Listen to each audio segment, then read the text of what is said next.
Bonjour à tous sur ma chaîne Discus 71. Alors aujourd'hui je vais parler des tubes à essai et que j'ai relogé ma Messor céphalote dans un tube à essai classique avec du coton et de l'eau. Pourquoi?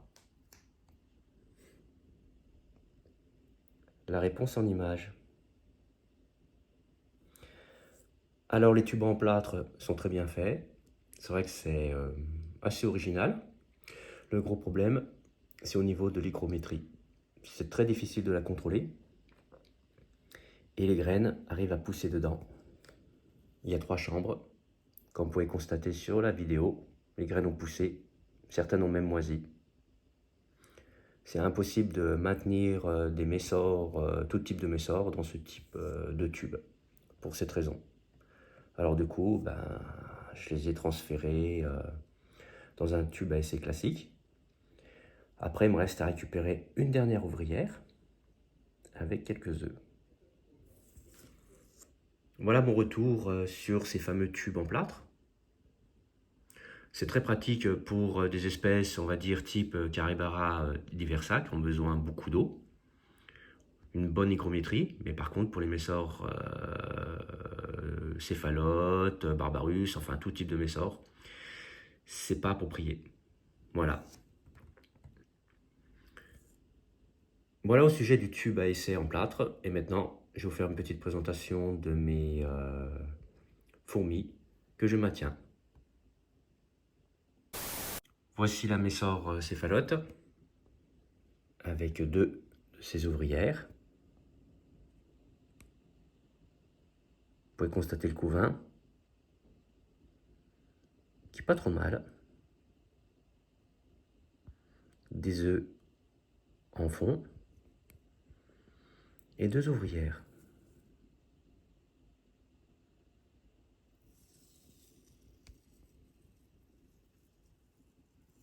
Je vais vous faire une comparaison avec une Caribera diversa au niveau de la taille. Je reviens de suite. Voici la Caribera diversa avec ses œufs un peu éparpillés partout. D'ailleurs, elle en a sur le dos qui est collé.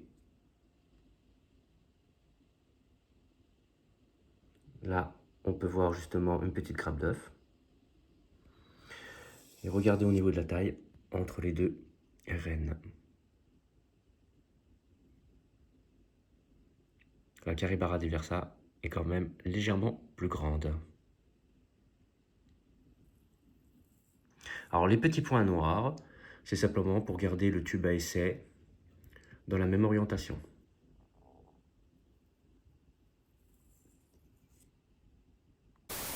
Voici la deuxième Caribara diversa.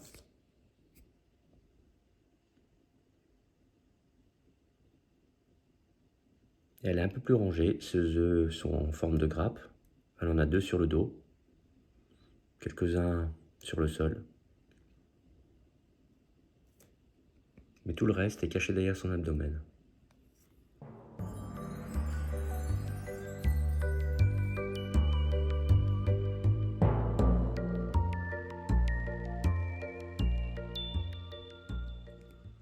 Il y a quand même une différence de taille entre les deux. Celle au premier plan, elle est légèrement plus grande.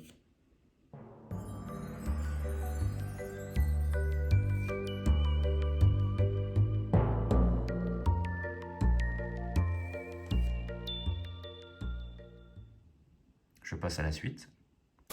Voici les 2 gynes Messor Barbarus, qui sont de beaucoup plus petite taille, avec du couvain, quelques ouvrières.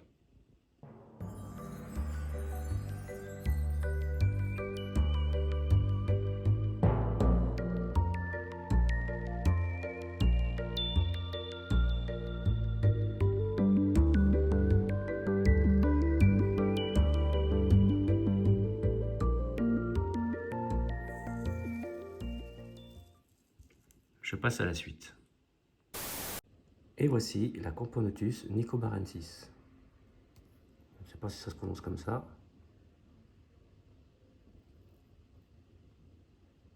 Mais la voilà. Je vous la filme un petit peu.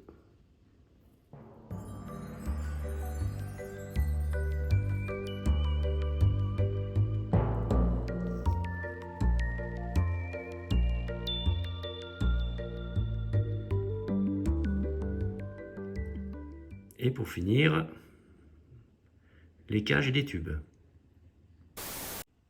Voici les cages pour tubes.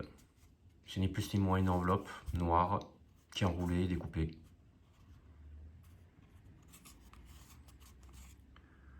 La grande coupure que vous voyez ici me sert de repère, comme les points noirs sur les tubes. Tout simple à faire. La dimension. Le coton humide se trouve ici à peu près. Et toute la partie là, c'est la réserve d'eau, où je vais avoir une lecture assez facile.